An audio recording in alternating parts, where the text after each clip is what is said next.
बिस्मिल्लाहिर्रहमानिर्रहीम, अस्सलाम वालेकुम। उम्मीद करता हूँ आप सब खैरियत से होंगे, जहाँ भी होंगे खुश होंगे। कल एक ख़बर चली है और कल जो नेशनल सिक्योरिटी कमेटी का जो इजलास हुआ है, जिसको शहबाज शरीफ साहब ने चेयर किया था, उसमें एक ख़बर जो है वो बहुत सारी ख़बरें उसमें थी जो हमारे लिए बहुत अहम थी। लेकिन एक ख़बर जो हमारे लिए बहुत ज़्यादा अहम है वो है कि कौमी सलामती कमेटी ने जामिया ऑपरेशन की मंजूरी दे दी है। ये वही ऑपरेशंस की बात दोबारा दोहराई जा रही है कि वो ऑपरेशंस जब 2009-2010 में हो रहे थे और फाटा और स्वात से लोग निकलने पर मजबूर हुए, वो ऑपरेशंस कहीं दोबारा तो नहीं हो रही है।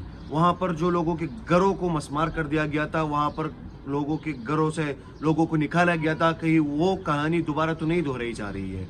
आपको याद होगा कि जब 2009 में ये ऑपरेशंस हो रहे थे स्वात में और फाटा में, तो उस वक्त स्वात और फाटा से तकरीबन 30 लाख लोग जो है वो IDPs बने थे, जिसको हम इंटरनली डिस्प्लेस्ड पर्सनस कहते हैं। वो वहाँ से निकले और उनके घर मस्मार हुए, उनके कारोबार जो है वो तबाह हुए और वो लोग निकले और बाहर उन्होंने अपने कारोबार शुरू किए और उसके साथ साथ उन्होंने दोबारा अपनी ज़िंदगी का एक आगाज़ कर दिया। और जितना मुश्किल उस वक्त लोगों पर था, वो वही लोग सही से बता सकते हैं जो वहाँ पर उन पर जो मुश्किल आई थी।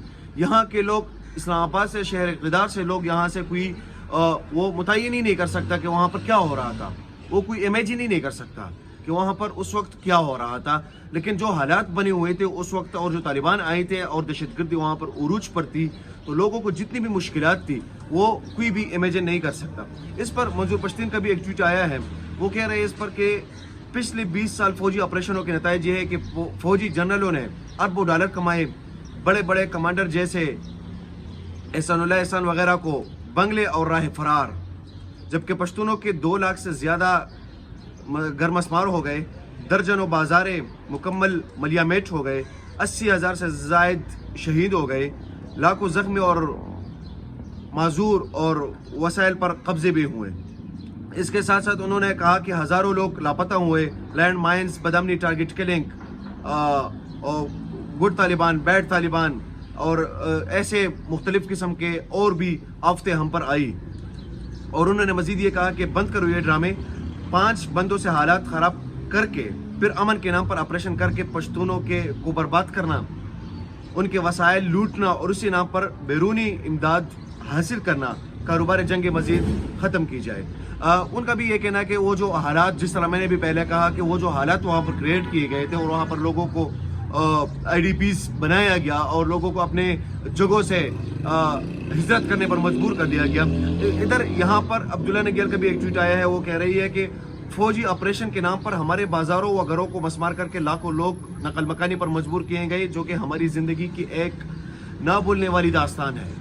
अब एक बार फिर हमारे लोगों पर ऑपरेशन के नाम से दोबारा जंग मुसल्लत की जा रही है, जिससे पिछले तजर्बात की बुनियाद पर हम आम आवाम जलील होंगे। ये सारे सूरत हाल है और जो कल की खबर चली है ये बहुत ज़्यादा इंपॉर्टेंट है। अगर इस दफ़ा दोबारा ये ऑपरेशंस को वहाँ पर लेके जाने की कोशिश करेंगे, मुझे जो लगता है कि आवाम इस दफ़ा मज़ाहिमत दिखाएगी, क्योंकि ऐसा ना हो कि इन ऑपरेशंस दहशतगर्दों के खिलाफ ज़रूर होने चाहिए, लेकिन ऐसा ना हो कि दहशतगर्दों के नाम पे वहाँ पर ऑपरेशंस शुरू हो जाए और दोबारा से लोगों को नकल मकानी करनी पड़े और वहाँ पर लोग जो है IDPs बने, उनके घर मस्मार हो जाए, उनके कारोबार बंद हो जाए, इस तरह की चीज़ें और इस तरह के हालात दोबारा शुरू ना हो जाए। और ये जो IDPs का ये स्पेशल टॉपिक है, इस पर भी इंशाल्लाह इकबाला करूँगा। बहुत शुक्रिया।